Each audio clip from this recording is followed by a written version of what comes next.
Okay, this is 1.4, which is really polygons. And that's what we're going to talk about. Here's our vocab for this section. Okay, so polygon is a closed figure. Remember, we talked about those other figures before and what a definition is, and we want to be able to use this closed figure. So a polygon has to be a closed figure, and it's made up of line segments. There can be no curves. Each side here, right, the line segment in a polygon, that's called the side. And where they meet, so the points, are called, each one is a vertex or multiple are vertices. Okay. You need to know these words here, right? So all the way up through decagon. If you don't know undecagon, that's fine. Dodecagon sometimes is kind of common. I'm not so worried about it. But 3 through 10, you should be able to name. And beyond that, we can just call an n-gon. So a 25-sided polygon is a 25-gon. A 17-sided polygon would be a 17-gon. Okay, so it's your responsibility to make sure you learn those terms. Another term here is consecutive, which is one right after the other. So here, angle A and angle E are consecutive angles. Angle E and angle D are consecutive angles. Okay, and that same concept applies to vertices and to sides. So when we name a polygon, we use just the name. So you can see here it's pentagon. Except for triangle, we can shorten it by drawing the figure of a triangle. We don't have to write out the word. When you name a polygon, you can pick any vertex to start with, and then you need to go in order in one direction or the other. It doesn't actually matter. So I could say pentagon A, B, C, D, E. I could also say pentagon A, E, D, C, B. As long as I go in consecutive order in one direction or the other. And I could start with any letter I wanted. I could start with C, B, A, E, D. That would be fine. Okay. But it's important that you go in order. So a diagonal just connects two vertices that are not consecutive. That's it. So non-consecutive means they aren't consecutive. So DF is a diagonal. EG would also be a diagonal of this quadrilateral. Okay. We can have convex and concave polygons. I think one of the easier ways to remember is I like to think of, well, concave looks like it has a cave, but also if you think about putting a rubber band around it, when you do that in a concave one, there will be this space, there's a gap.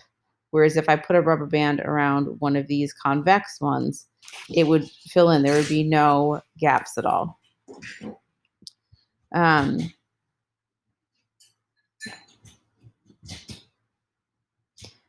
This slide very quickly basically says that polygons are congruent if all their sides and all their angles are congruent, and you could fit one on top of the other.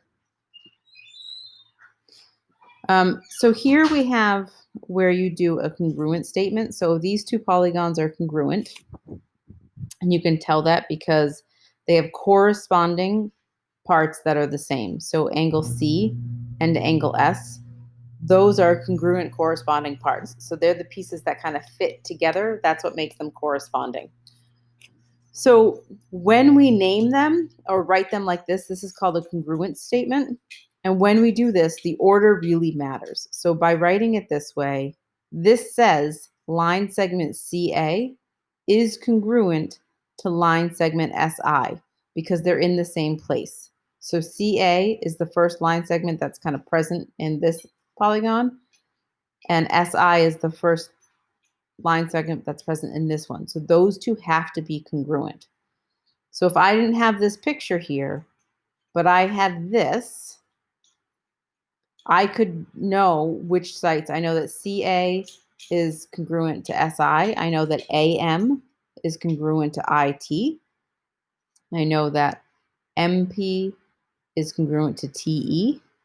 And I know that CP is congruent to SE. Okay. And I know that those angles are congruent as well. C and S are congruent. A and I are congruent, M and T are congruent, and angle P and angle E are congruent. So the order in which you write those matters. Once you've decided the order for one of them, if you're talking about congruence, then the corresponding parts have to be in the same order on the second one.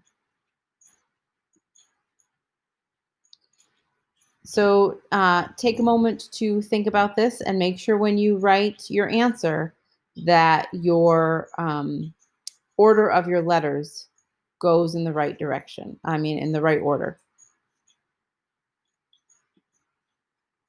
Okay, so we know that we can eliminate this one because even though it has all the right angles, it doesn't give us enough information about actually these two pieces are different sizes, so they wouldn't work.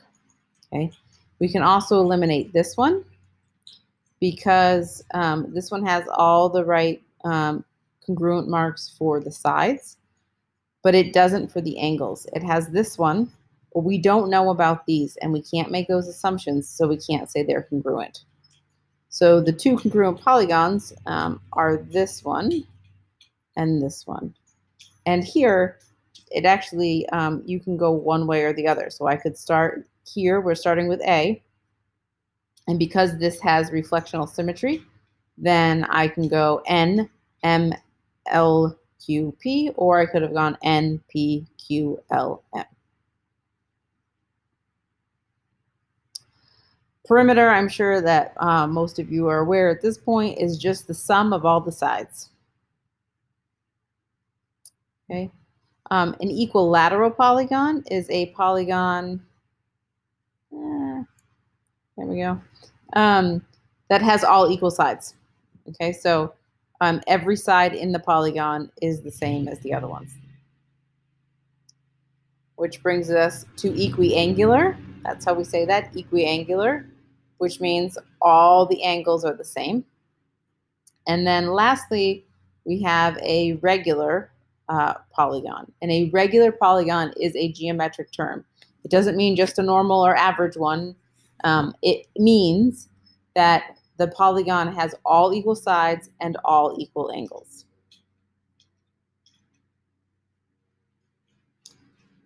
So I'm going to have you do these problems and self-check when you put your answers in. Leave out the units. They should be centimeters, but to make things easy to correct, I'm going to have you leave out the units. And then what's wrong with this picture? So here, while we have all equal angles marked, it did not mark the equal sides. So it should have marked that all of these sides are congruent. If it's going to be, oh, I thought it was a regular pentagon. My bad. This is equilateral, so these angles don't matter at all. These should be the same. And from the drawing, it looks like they aren't. But if you marked them that way, it would count.